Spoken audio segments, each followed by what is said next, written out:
தமிழ் ஆசிரியர்கள் ஒருத்தர் 2 பேர் கலந்துக்கிட்டாங்க. நான் 1வது 2வது படிக்கிறப்பே என்னுடைய ஆசிரியராக இருந்த சரவணமுத்து அவர்கள் தினம் வந்தார்கள்.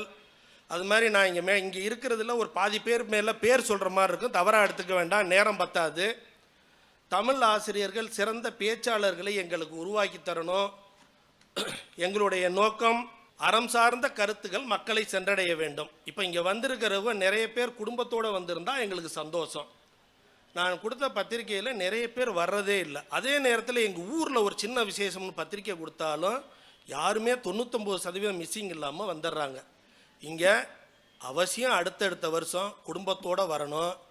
உங்கள் பிள்ளைங்களை நீங்கள் எந்த துறையில் வேணாலும் அறிஞர்களாக வல்லுநர்களாக படிக்க வைங்க.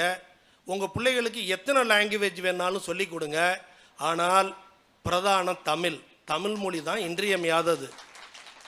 உலகத்தில் தோன்றிய பல மொழிகள் அழிந்து விட்டதாக, பல மொழிகளில் சில மொழிகள் அழிந்து விட்டதாக அமைச்சர் சொன்னார்கள். அது வரலாறு.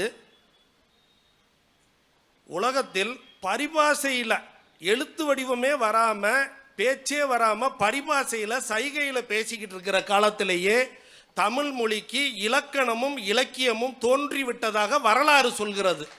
அவ்வளவு பெருமைக்குரிய தமிழ் மொழி, அது நம்முடைய அடையாளம்.